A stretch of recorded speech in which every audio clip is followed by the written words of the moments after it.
give you a sense of where we are going with an executive order that I signed yesterday evening and with new guidance as it relates to large non-essential events of 250 or more in the state of California.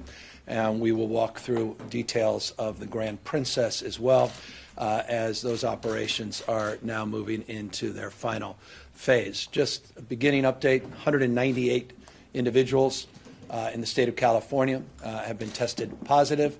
That's an addition of 21 individuals from yesterday, 10% roughly increase from yesterday. As you know, we had our fourth tragic loss of life in Southern California, Los Angeles area, Santa Clara, Placer County, up here, and of course now down in LA.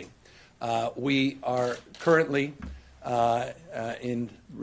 have currently 8,227 kits or capacity to test. We have over 8,000 tests available.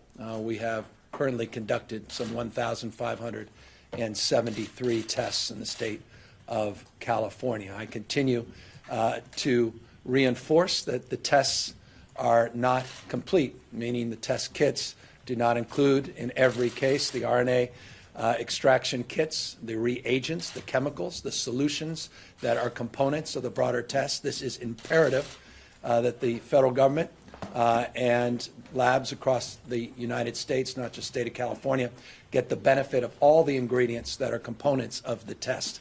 I am surprised this is not more of the national conversation. We need to focus in on these tests. I will remind you, it's not completely, I think it's very much in line, these tests, with you're going to the store and purchasing a printer, but forgetting to purchase the ink. So you need multiple components. And so it's incumbent upon all of us to make sure those components are intact. That said, we are transitioning and transferring those components throughout our 18 labs that are currently testing throughout the state of California. So some labs have tests but don't have the reagents. We're sending those reagents down to those labs. That's an example here in Sacramento, and we're addressing those things in real time. Quest, as you know, has been in operation in San Juan Capistrano since the beginning of the week. They have been conducting 1,200 tests a day, yesterday and the day before. As I mentioned 48 hours ago, we are looking forward to 2 new Quest labs coming online in the state of California by the end of the month, and that will provide testing capacity at those 3 commercial labs north of 5,000 tests a day. We're also looking to centralize testing locations and have been working overtime. We have another meeting today at 2:30 to consider multiple sites throughout the state of California, working with county partners to set up centralized testing sites so we can have a significant increase capacity of testing that will aid and advance our efforts not only on efficiency but also focus on addressing the needs of our frontline employees throughout our system, to focus on the traditional challenges that they face during flu season and the traditional challenges they face with incoming patients, not just corona, novel corona cases. So those centralized facilities we hope are up and running by next week. And as I said, we're working overtime to secure the resources and a resourceful mindset to get those operationalized. In addition to that, as you know, we're still able to send tests out of state, partners with the other commercial lab, and we now have 4 other points of testing in the state of California, with Stanford doing tests now, UC LA, UC San Diego, and the City of Hope. Those 4 hospitals are also providing tests in addition to Quest, in addition to the 18 state labs. We have expectation that as early as next week, Kaiser will start testing, and we're working with UC Davis and UC Irvine to complement those efforts. So we'll go from 4 to potentially 7 hospital sites as early as next week, in addition to Quest, which will go from 1 testing facility in San Juan Capistrano to 2 additional testing facilities, we hope, by the end of the month. So I'll give you a broad overview of our testing protocols, testing capacity. They are improving, but there's still challenges, and we need to own up to that, and we need to be forthright and honest about what those are. And I'm happy when I conclude to answer more detailed questions if you have them on that topic. As it relates to the Grand Princess, 1,963 people are now off the boat as of last night. We have 511 people that we were able to get off the ship yesterday. We hope by the end of the day an additional 476 individuals will get off the Grand Princess, substantially now concluding the more challenging part of this process. This was the day we had hoped to conclude that process, and broad strokes we have. Save the crew, which we discussed would be quarantined on the boat, and now some foreigners that we're also trying to manage, and that is the cohort that we are working overtime to address. We anticipate that by the end of this evening, 1,075 crew members will still be on board that ship. As you know, a few crew members went back on these repatriated flights to Canada and to the United Kingdom. Not all of them, just a handful of them. We're working with the embassies across the world, but all of them, most of them in the Bay Area that we have been in contact with, the Embassy of Korea, South Korea, Japan, India, Philippines substantively, to address the needs, not only the crew, but the remaining foreigners that are still on board. We have 3 flights scheduled to Miramar today, 1 to Dobbins in Georgia. As you know, Laughlin is only accepting Texas passengers, not American citizens that are not from Texas. That's disappointing. Folks in Georgia are doing more, and the people, of course, of the state of California have always done more. That is not helped in our logistics, to be candid with you, but it is what it is, and that's why there are no additional flights into Texas. They're only taking Texans. They're not taking other American citizens, unlike Georgia and unlike the state of California. We are well aware, as you have all reported, of some logistical issues that have been frustrating as it relates to provisions on the Air Force bases for these passengers that have come off the Grand Princess and have gone to our military bases. We are working overtime and in real time to improve those. But as you know, that's a federal operation. That's not an abdication. But we have little jurisdiction on those military sites. But we certainly are strongly supporting those efforts and are hopeful that we'll see a substantial improvement as those individuals go to these sites and are quarantined for that 14-day period. You know that there were a number of people off the ship that went to hospitals. As of last night, there were just 8 individuals remaining in those hospitals. The rest have been sent to multiple sites. 2 sites that we have secured, one Silomar State Park site. We're putting individuals into some of our assets on that state park. Again, there are state parks, and then there are parks that have substantial inadequate facilities. This is one of those state parks with substantial infrastructure and facilities. And we also secured, as many of you are well aware, a 120-room hotel in San Carlos. And we've been working very collaboratively with the county down there, local authorities, and that will provide access for those individuals that were otherwise in our acute care facilities and our hospitals to be transported to these locations. As you can imagine, under our pandemic planning, we're also looking to secure additional assets, additional hotels, motels, other resources. We discussed a few days ago my proclamation of a state of emergency that affords us the opportunity to do that on state lands, fairgrounds, armories, and the like. I'll talk to you in a moment about our executive order that further advances that cause as well. So that's broad strokes where we are with the folks coming off the ship. For what it's worth, we had 4 people yesterday, or rather, 5 people yesterday that also went to the hospital. We expect potentially a few more today. Again, very managed manageable, and obviously we are encouraged by the fact that the original 36, only 8 remain, which suggests their health is much better than was originally assumed, and that's very good news. For those of you who are curious how many people have come off the ship that have been tested positive, those tests are happening in real time. We are aware of a number of people that have been tested positive that have come off the ship, in addition to the 21 that were originally tested, 2 that were passengers, 19 that were crew members, 1 in Canada and 1 down in Miramar. But that information's coming in real time. That's all I know about those individuals at this stage. We will be collecting that data and providing it as soon as we are in receipt of that information. As you know, many of these people have just arrived on these sites. We are just procuring not only their accommodations, but their necessities.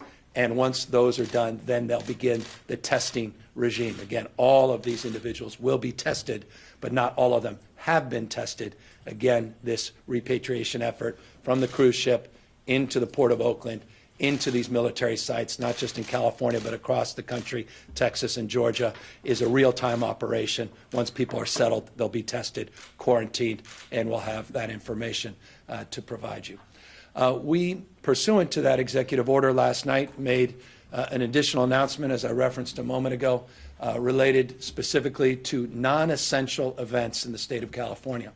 It is not only our strong recommendation, but codified in the executive order that we have directed cities, counties, private, public sector, large and small, all throughout the state of California, to no longer permit large non-essential events in this state. Sporting events, other types of conferences, music festivals, and the like, fill in the blank, and I'm happy to fill in the blank.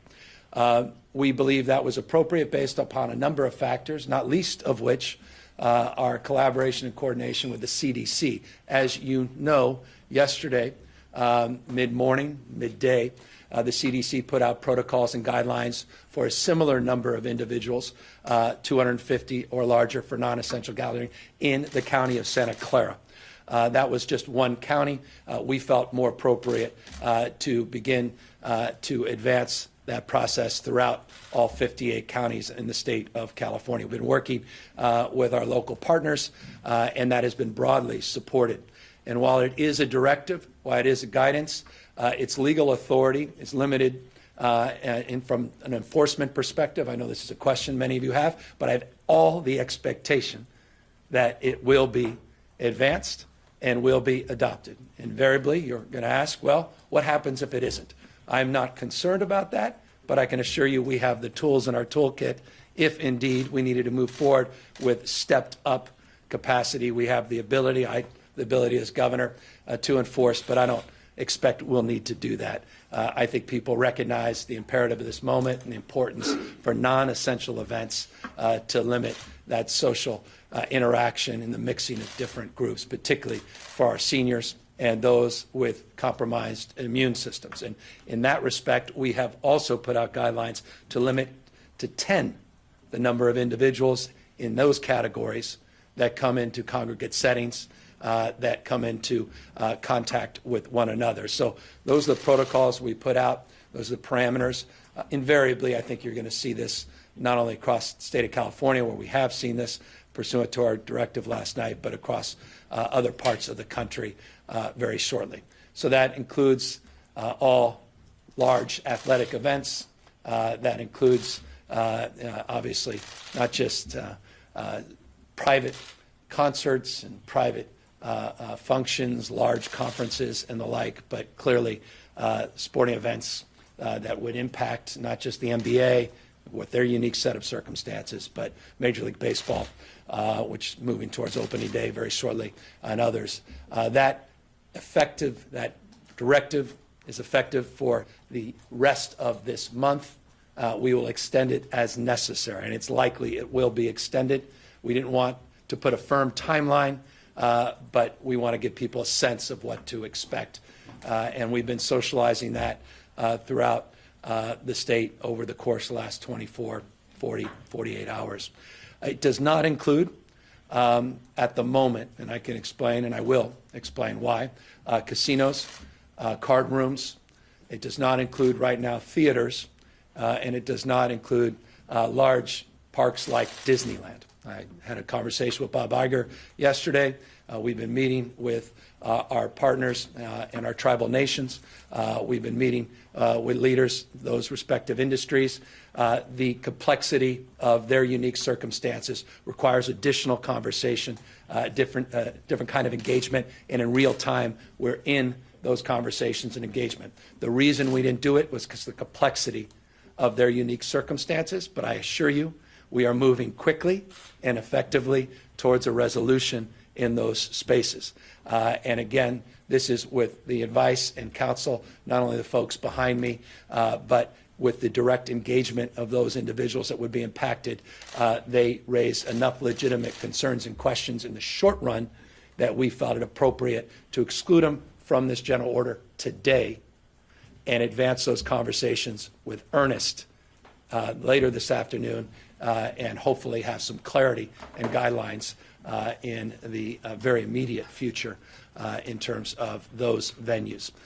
Final point on the executive order, there are a number of things included in that. I referenced that the issue of finding access to hotels and motels and sites where we can quarantine and isolate individuals. That is ongoing and has been quite successful. We're looking for folks to find similar assets down in Southern California and San Diego area, Solano. And by the way, thank you to the elected officials in Solano. Thank the community in Solano for stepping up, doing the right thing, and disproportionately meeting this moment. I just can't repeat that enough, how proud I am of that community and how complimented I am by their elected representation and their willingness to work with this administration and the federal government throughout. But we do have in this executive order the ability to commandeer existing private sector assets, including hotels and motels. That was one of the directives in the executive order. Another directive in the executive order allows for the ability for individuals that are impacted by COVID-19, the coronavirus, not to face penalty and fines associated with their tax preparation for state taxes. This is not completely dissimilar to the federal rules that were advanced by the President yesterday. We'll do the same or similar rulemaking pursuant to that executive order for state taxes. We also are looking to waive the 1 week requirement on unemployment insurance and the 1 week requirement on disability insurance, i.e. sick leave. And so we have already directed our Department of Labor to do just that, and that, again, was codified in that executive order that was signed last night. Bagley-Keene issues, Brown Act issues, folks at home may not know what those mean. Every one of you knows and understands those things intimately.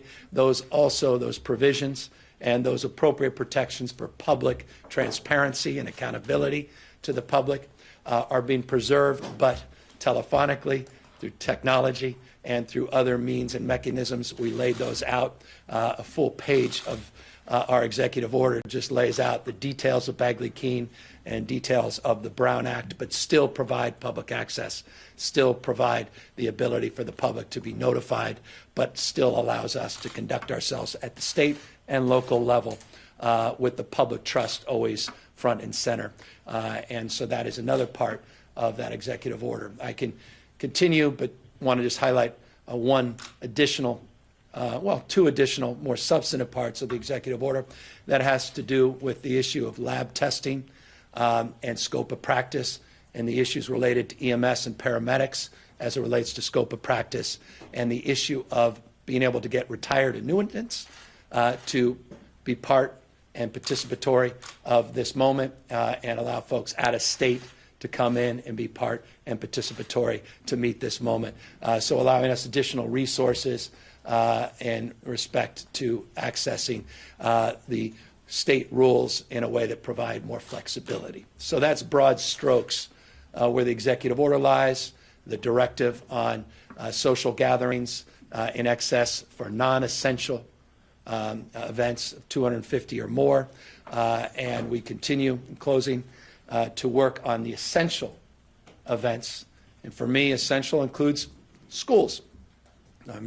Put out directives on Saturday as it relates to schools, and if they do move forward to moving towards the possibility of closures, what those protocols and procedures would look like. As you know, just 2 days ago, we met with all the superintendents to lay that out. All of that is happening in real time as community spread occurs in different counties. Different school districts are impacted differently. Different schools individually are impacted differently. But we do deem that schools are essential, not non-essential. But we lay out, as we did in those directives on Saturday, specific strategies and protocols as it relates to assisting our children, but also assisting our faculty and staff, not just our teachers, in protecting themselves from spread. And as you know, they include, among other things, staggering PE, making sure that assemblies are canceled, making sure that we are providing meals in the classroom or in other isolated settings, common sense as it relates to sanitation and distancing, and trying to concentrate classrooms and not mix them with other classrooms. And that's just common sense. That would extend to the private sector workforce, not just our public schools as well. So just want to be clear on that, because we have seen private schools, charter schools, clearly institutions of higher learning that have begun to shut down their traditional classrooms and have turned online. We, as you know, have that capacity in some districts, but not in other districts. And I'll remind you, 60% of the students in the state of California are in reduced school lunch or meal programs, some breakfast programs as well. And as I referenced, you have some, like Merced, that 80% of that student body is in reduced meal programs. So there is a deep socioeconomic consideration and, in closing, a workforce consideration.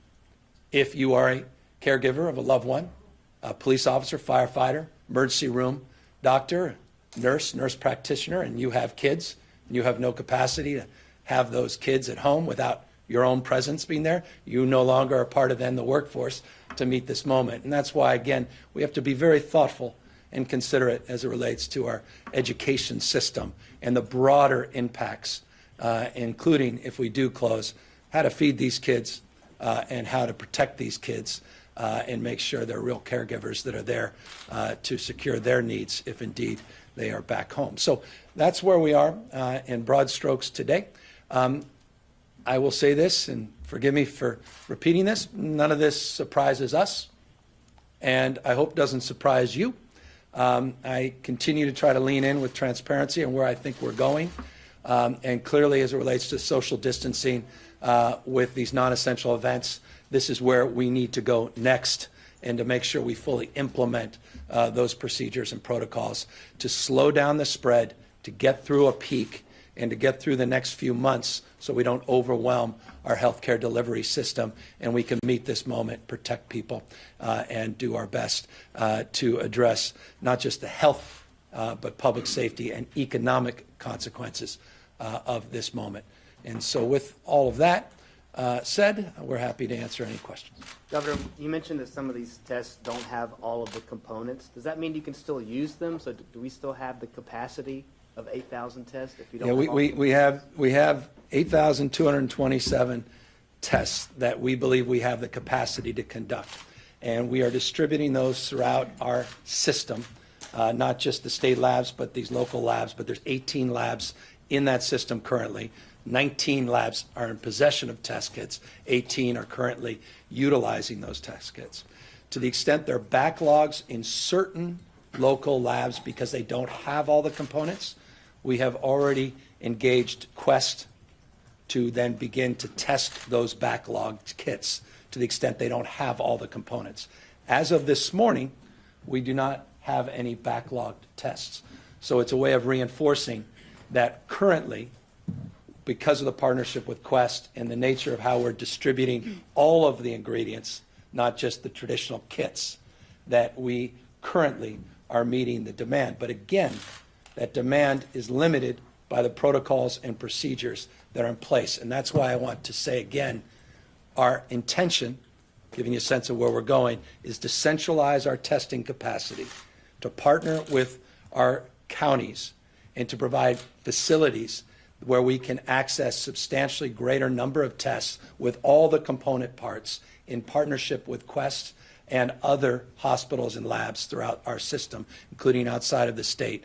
And those protocols and procedures are being put in real time. Again, 2:30 today, we have another follow-up meeting, and we'll be announcing in detail what those look like and how you access those. So to not be yet the drive-by facilities that you are seeing, and many of you reported about in South Korea, elsewhere, yet, but these will be stepped-up capacity for people that would allow us to bypass the current restrictions on testing that are in place today.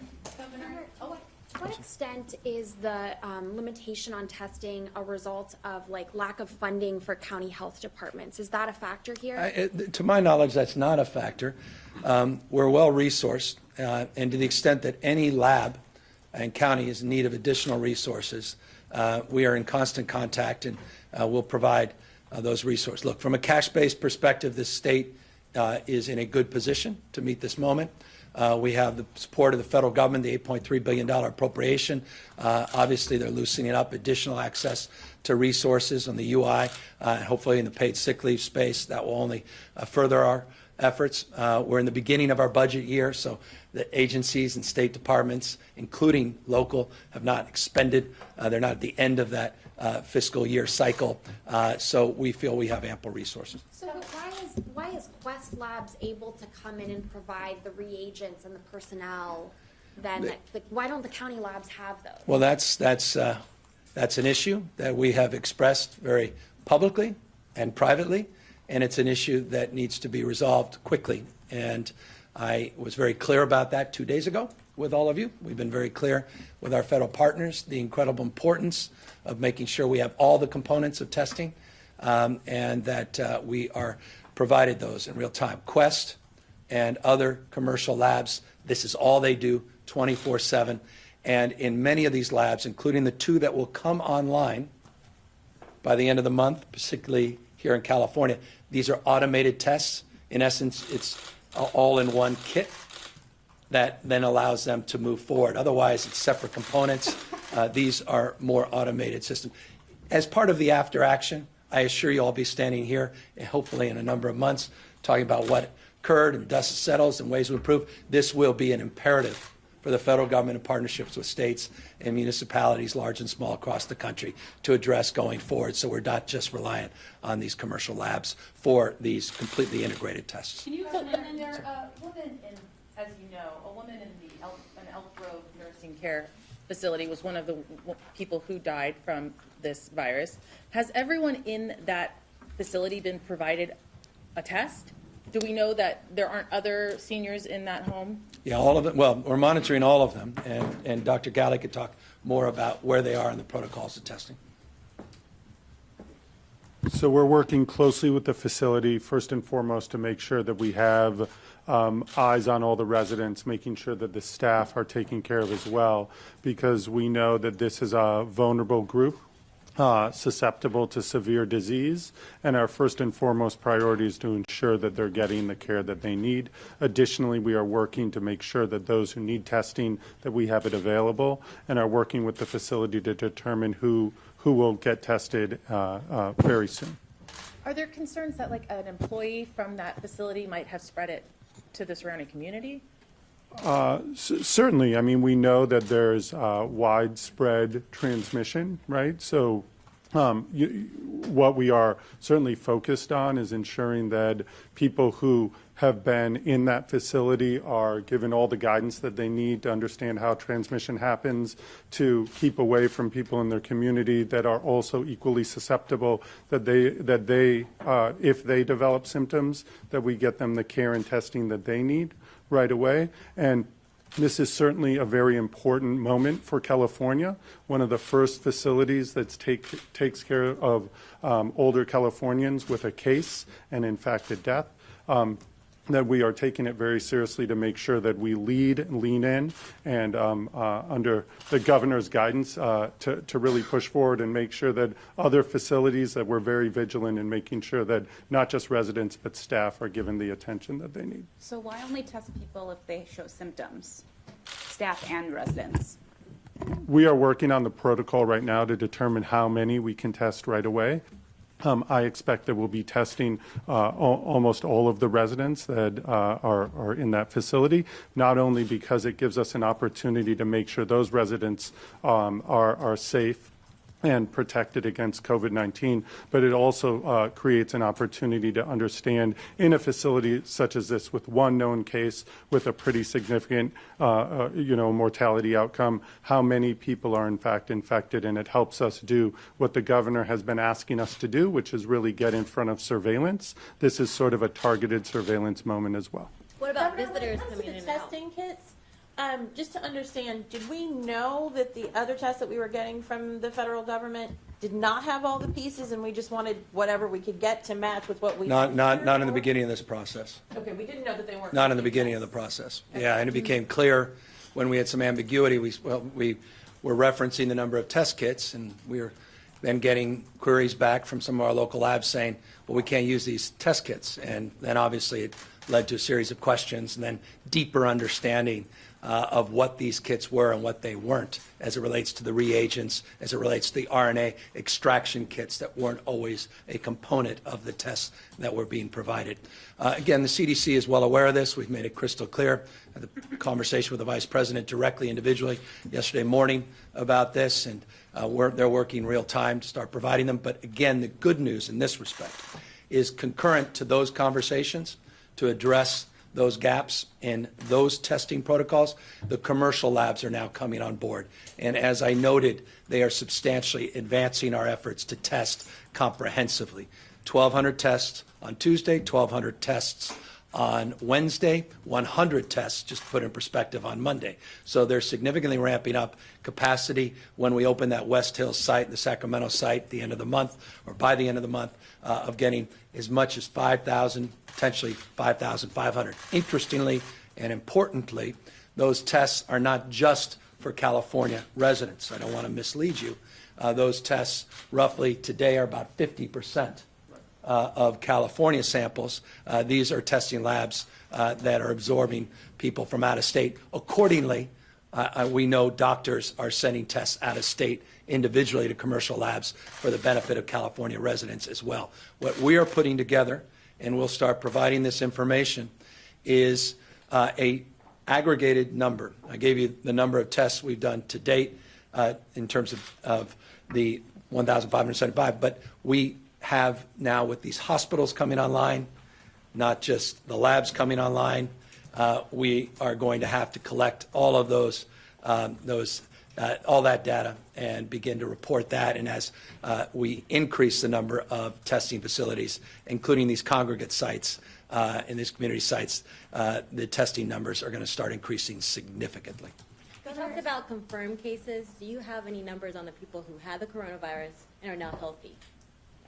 I'll leave that. Dr. Angel, do you have that information? We don't have the complete information on the resolution, but we are following very closely when people are getting into trouble, when we have people in ICUs, et cetera, and following those courses. So no confirmed number on resolutions? Not at this time, no. Governor, you mentioned that these tests are something we're going to be reflecting on in a couple months and talking about these test kits and parts we don't have. Yeah. So I'm curious if what you're saying now is that because we don't have all of these parts, that we're having a limited ability to test in some areas, and like, what is your greater concern about this? My greater concern is we could be testing a lot more people in the aggregate. And obviously, it's our intention to prioritize testing so we have a sense of what we're dealing with. It's a critical component in all of this. It's just a component that's been lost. We talk about test kits. It's more complicated than that. And forgive me, make something complicated, but this is a profoundly important part of the conversation we're not having nationally about the tests. They are now having those conversations, and as I said, we can lament about it, we can focus on it, or we can recognize that we're addressing it, and we have these new commercial labs, private hospitals, and others that are now helping supplement that. And so I feel more confident as we move forward in the next days and weeks, including these community facilities, congregate testing sites that we intend to open up, that we'll get through this. But it's just a component that explains why you get calls from local labs saying we can't test, and I'm here at the podium saying here are the thousands of tests we have in the state. It is both of those things have been true, and the ambiguity lies in looking at the totality of the ingredients that often is not universally supplied. And so right now, this is impeding our ability to fight this virus in California. I'm going to leave. I appreciate where you're going with that, and I appreciate the frame of your question. We want to test more people. We look forward to significantly increasing our testing capacity. This has been an issue in terms of providing more tests, and we hope it is resolved very quickly. Governor, when it comes to education of students in the state of California, a lot of the districts that have either pulled back or talking about pulling back all seem to have this online component of offering classes. I'm talking about public school. Yeah. As what the next step may be, what they're informing parents about. What kind of conversations have been had about educational equity? Because a lot of students may not be able to have that laptop or Wi-Fi access at home, depending on their family makeup, where they live. Yeah, all the above, and that's why I referenced in relationship to the school lunch program as a proxy for that point of view, and obviously geographic concerns, rural versus urban, dense versus communities that don't have the benefits of the components of social learning, or rather distance learning, online learning capacity and the like. So, yeah, it's a point of real concern that those that can do and those that can't are unable. And so we've got to address that, and we're trying to do that, working with their superintendent. It's exactly, again, forgive me for belaboring this, why I met with all the 58 county superintendents to understand those nuances, complexities. 2 days ago, we talked about those complexities, not just being from a socioeconomic perspective in the traditional terms, but also through the lens of immigration and other lens that we have to look at. Transportation, geographic distribution, meaning concentrated districts, large districts versus small districts. I'll give you a specific. Just addressing meal hubs. It's easy in a small district. It's much more difficult in a large district. Where are those meal hubs? Are they going to be in libraries? Where can we provide parks those points of access? Do you, for example, if you're going to have meal hubs to address the needs low-income kids, do you order online? If you don't have the capacity to do that, how do you then access those orders so you have a sense of what that need is? All of those things, I assure you, in real time, deeply through the lens of equity, it's what we do best in California, are being considered. Governor, regarding your order on social or mass gatherings, and you mentioned the issue of enforcement. I mean, how do you sort of see the balance of power between the state and the local governments? They'll do the right thing. I see people doing the right thing. I think we are hardwired, I believe, to do the right thing. And in all the conversations we've had with our local health officials, I think the vast majority, in fact, in the conversations, overwhelming, universal, said we're going to do the right thing. So we can be fixated on that, and it's a point of interest, and it might be a point of some consideration. It's not for me. Here's why. Because I know what I can do to address that in real time, and I don't think I'm going to have to do it, but I'm prepared to do it, so I know they're going to do the right thing. What can you do? Why not just take that step? Because it's unnecessary. Why take a step that's unnecessary when people are naturally going to do the right thing? They've been directed, the executive order codifies it, and they said they'll do it. Many times you don't have to penalize people or even threaten to penalize them when they say, well, we're happy to comply. So do you Not a expect concern. there to be like is this something? It's already happening. We should go around and make sure these gatherings. I'll repeat what for even more clarity. No, because I don't expect the need to do that. What about, you mentioned earlier that Disneyland and like casinos, for example, what about their situation is more complex to be exempted? Well- Say like the Dodgers or the Lakers or the Kings? Well, Disneyland, I think, has 1,000 people on a ride every hour. They have concerts, they have theaters, they have parades. I mean, that's a nation state on a campus environment in Anaheim. I mean, that's a whole different thing. The complexity within the theater system is interesting as well.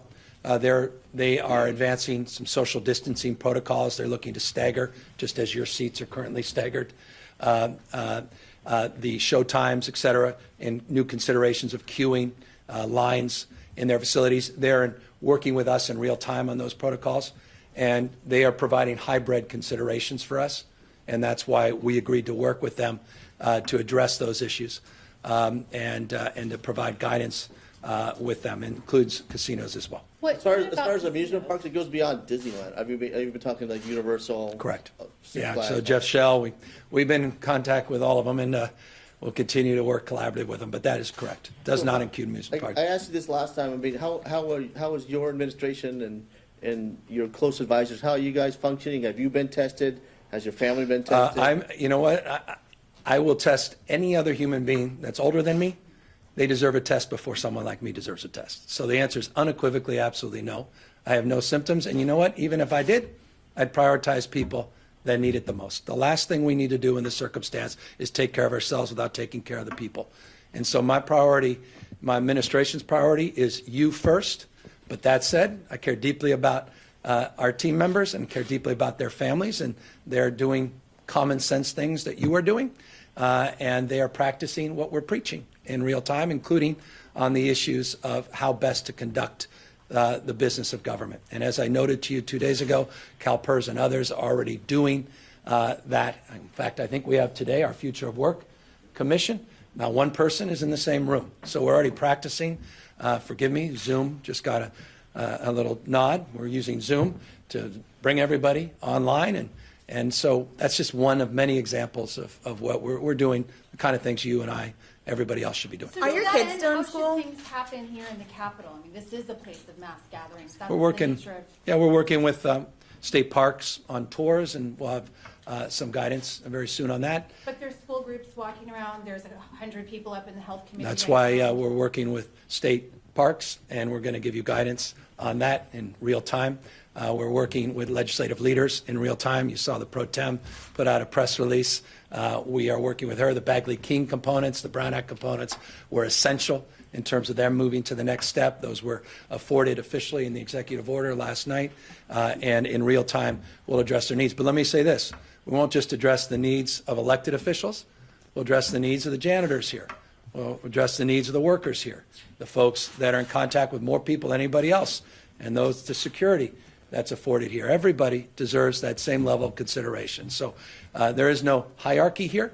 There is no protocol that puts any of us above anybody else. We have a mandate to the people of the state and the most vulnerable. Our priority is for the most vulnerable, and I have confidence that you will have clarity within the next number of hours, perhaps as early or as late, rather, as tomorrow morning, on details about how this place runs. But I honestly am more committed to the 40 million people that don't reside in this building. There's other places too, right? Like courthouses where people feel like they have to come because they have a court date. Essential. Essential, right? Essential So- versus non-essential, and that's what we distinguish. Essential, obviously, and that's been excluded from this to some extent. But how do you ensure that those places continue running as we move forward through? We're working with the courts. We're working with our partners. Let me extend your considerations. This may be of interest. Our jails, our prisons, protocols on visitors, essential versus non-essential visits. All of those things are being considered in real time. There is not an hour that goes by, hasn't in the last couple of weeks, where we're not on a conference call with partners all throughout the state of California in every capacity of government, at every level of government, trying to work through the anxieties and the logistics in these spaces. So another question related to where we're going as a state. So obviously Italy is behind or was ahead of us by a few weeks. They're now in a full shutdown.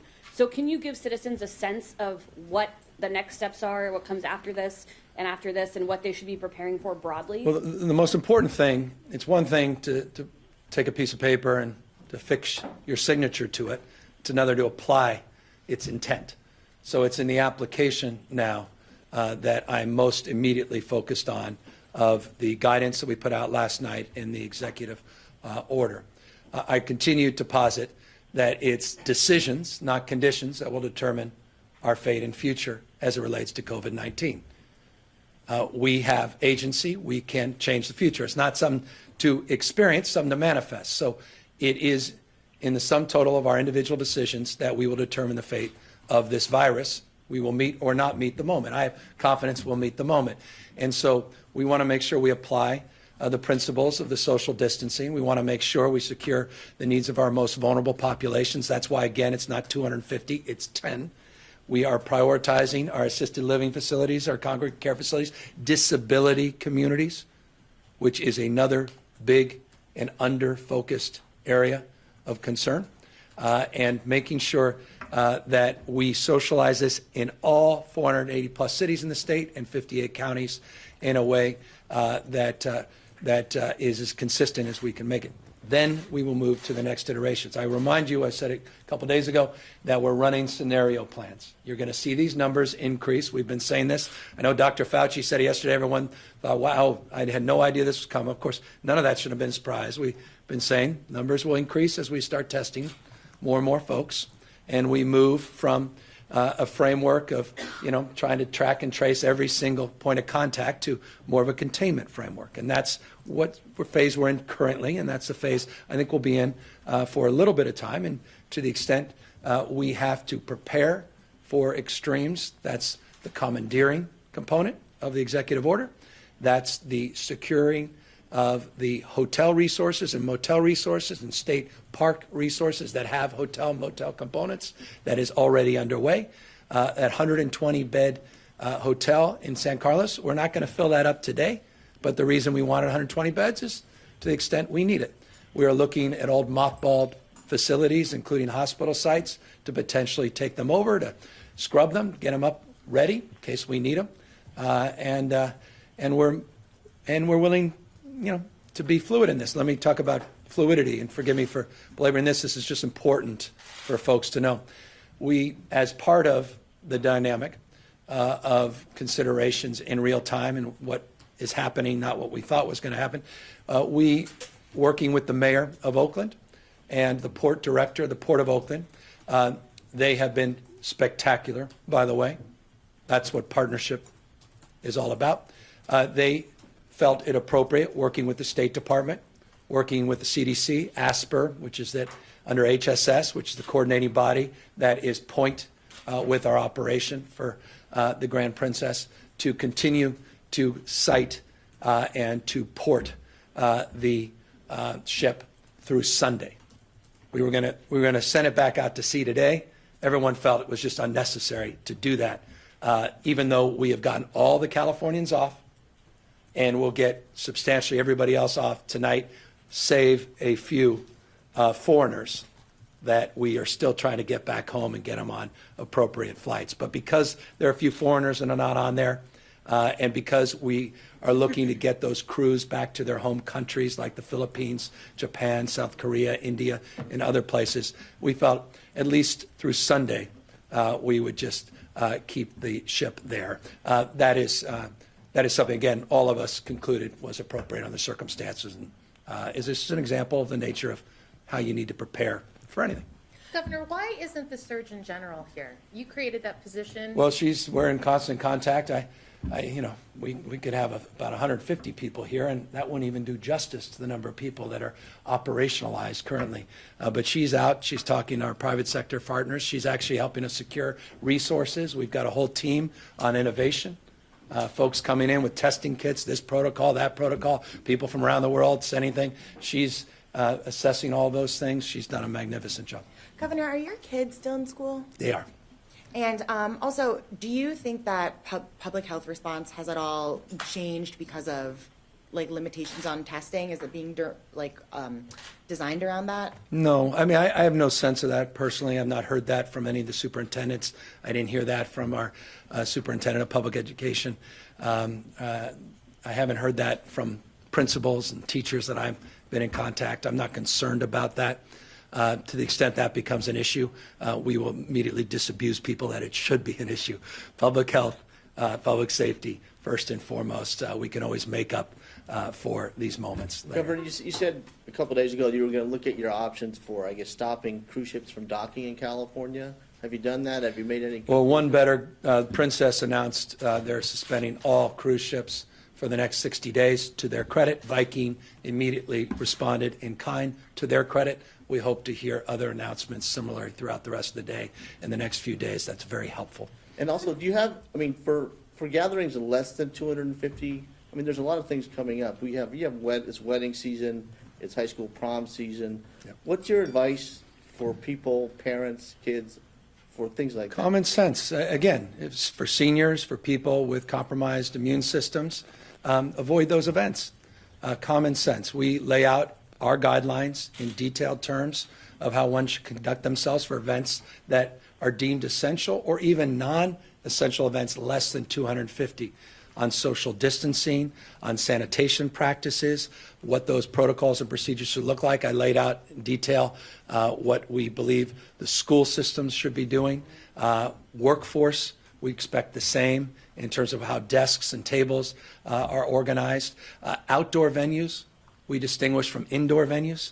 If you're in a meeting hall in a basement, that's very different than being out in a large public park.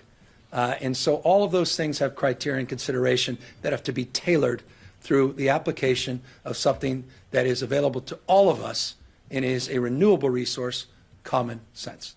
Governor, in your Why, forgive me, talk to me a little bit about why card rooms, casinos are kind of getting a pass. We're not getting a pass, and I was trying to be as clear as I could in real time, working through the distinctive nuances of some of these larger parks, amusement parks, how the queuing and lines work, what kind of mixing occurs, how we're addressing their unique needs. We are very soon. We put this order out a number of hours ago. I can assure you, you're going to get clarity on this. And I don't want to say in the next few hours, but we are working overtime to tighten up all of those considerations.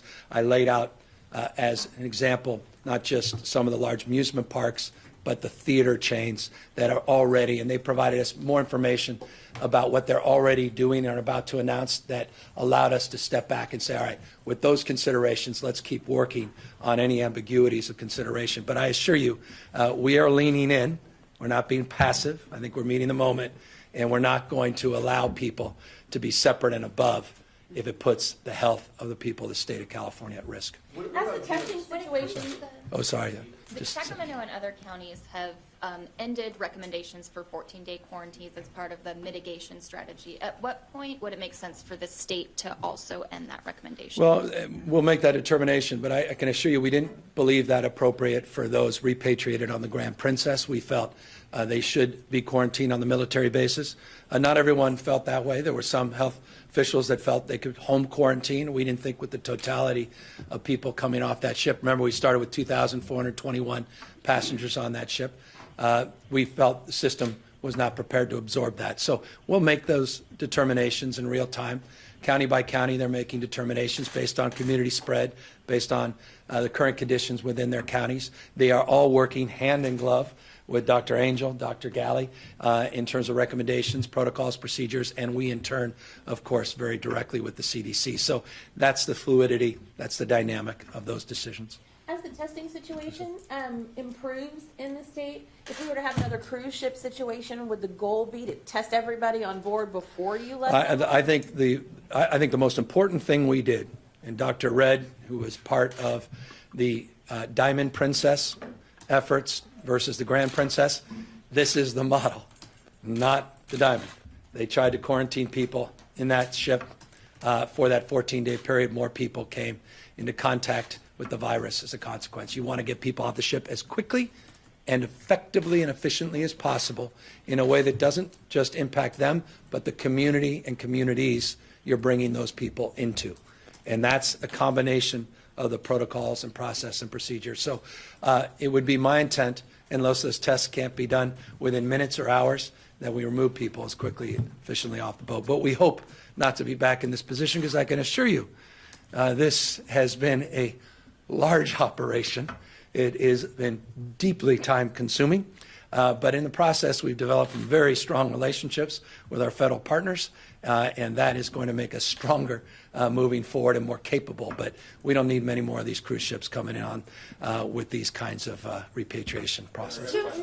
Sorry. You indicated last night that you were going to do something to sort of help the businesses who are going to be impacted by your executive order on, canceling large gatherings. Can you give us a sense of what you're planning? Well, the unemployment insurance indirectly impacts sick leave, will indirectly impact tax will be not only for individuals, but the tax waiver of penalties and fines is also for businesses. So those are just some pragmatic, specific issues that were laid out in the executive order I signed out last night.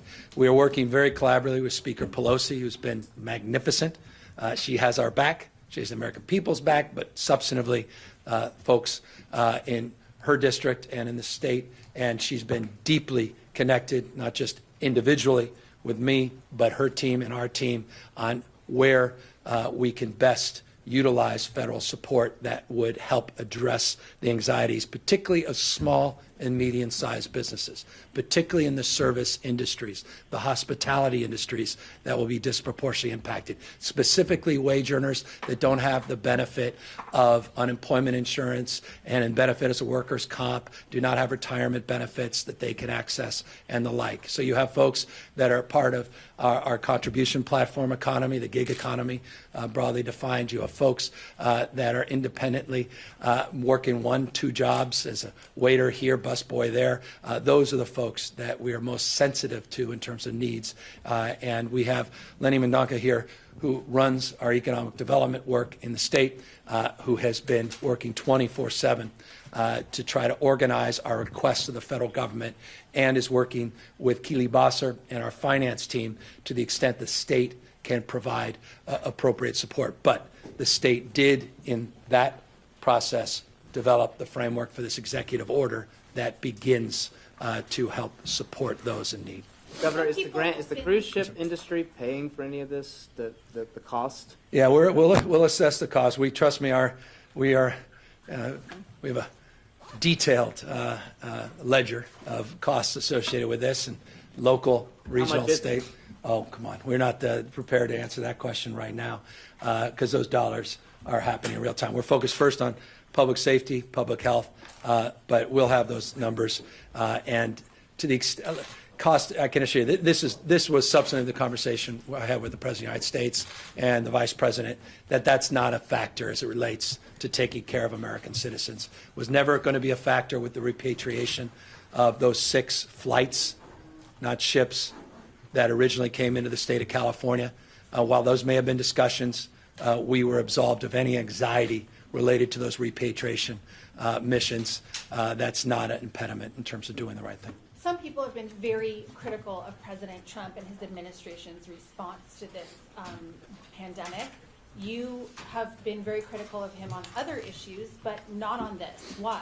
Because I'm working to solve problems, not create problems. I'm willing to put aside our differences on a lot of issues to meet this moment so I can meet the needs of the people of the state of California.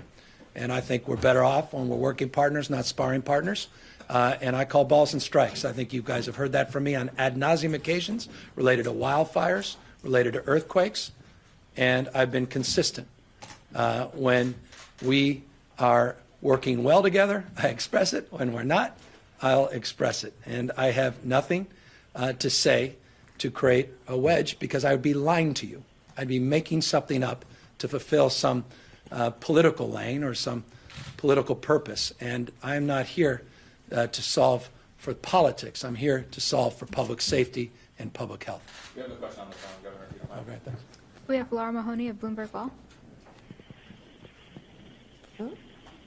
Hi, this is Laura Mahoney of Bloomberg Law. Hey, are you quantifying or looking at what the economic impact will be to state revenues? And then are you considering any kind of other economic stimulus type measures to address the downturn in the economy that this could?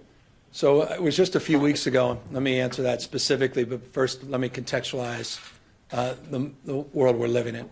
I gave my State of the State a few weeks ago. I made the point where I have 119 consecutive months of net job growth, record low unemployment, record reserves, bond rating that's the highest it's been in 2 decades, and running an operating surplus that we estimated conservatively at $5.6 billion.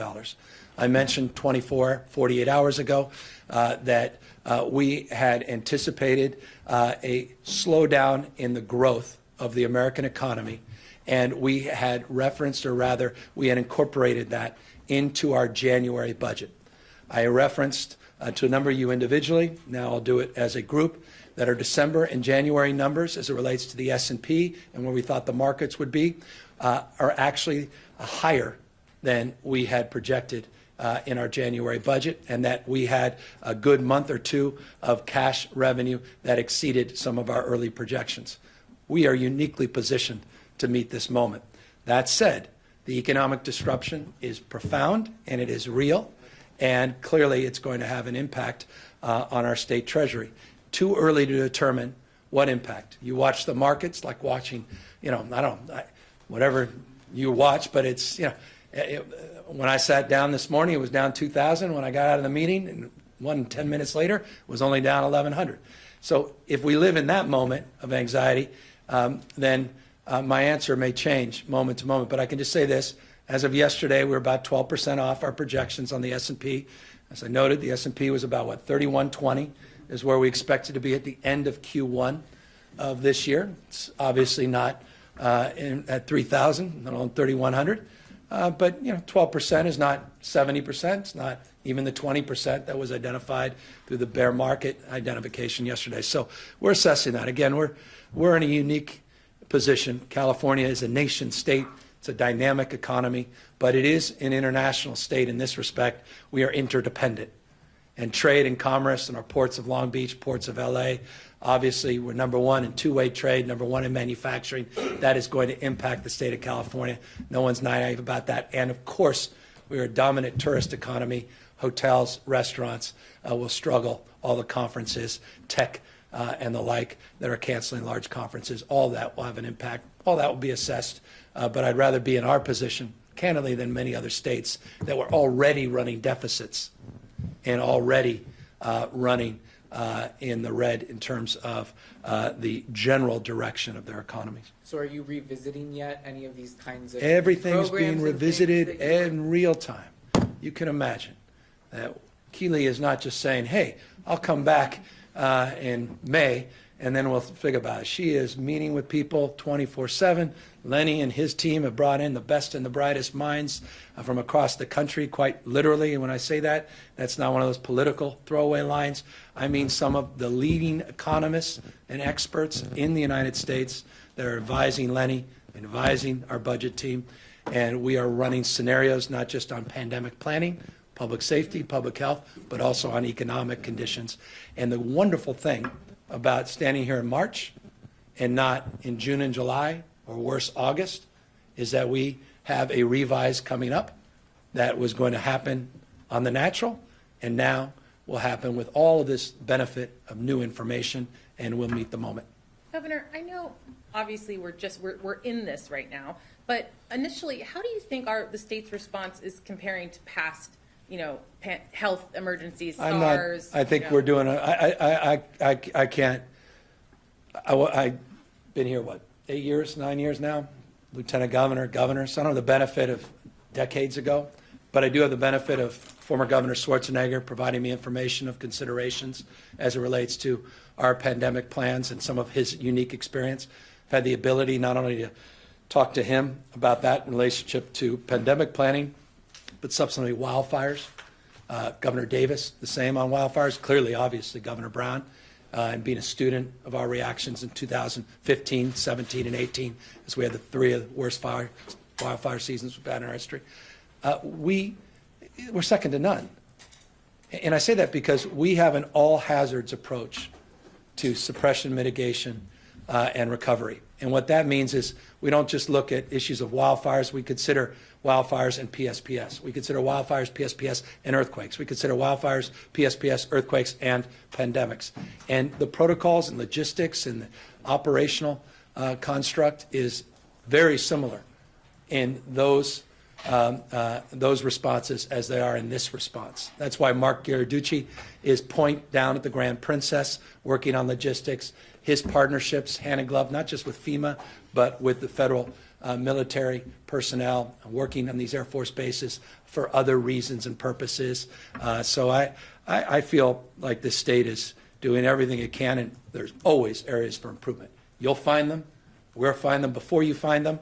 We'll own up to them, and we're constantly iterating. And as I said, I'm not happy with seeing some of the social media, some of those 60, 70-year-olds sitting on a bus waiting an hour, that's and not getting their essentials. But we're trying to in real time, improve upon all that. So on the question of who's in charge, if we get to the point where, hospitals have to create standards for prioritizing who gets a ventilator, who gets a bed, if there's so many sick people and the healthcare system gets overwhelmed, is the state in charge of setting those standards and making those decisions? Are you deferring to your local governments? Well, how does that work? We have federal partners, we have the state expertise, state overlays, but we have plans that already play out those protocols in detail. We believe localism is determinative in terms of understanding the conditions on the ground. I say we're a nation state. What do I mean by that? That we are many parts, but one body, but we are many parts. Rural parts of California, Northern California, are very different than some of the central, some of the larger urban centers in other parts of the state. And so conditions, criteria, their assets, their resources, human resources, physical resources are different and unique and distinctive. And so what we do is we are informed by locals, and then we supplement our support with the state and federal government, and we work hand in glove collaboratively. But in each instance, we have incident command protocols that are very prescriptive and well established. As I related to you on multiple occasions, including today, ASPR is the organizational construct working with the CDC that's incident command on the Grand Princess. So you look at that hierarchy of prioritization depending on what the incident calls for. So as it relates to cruise ship, it calls for certain command structure. As it relates to, and we'll have to fill in the blank in your scenario, we will have similar construct that is well established and resourced by personal relationships that frankly are more important than anything that exists in a large binder.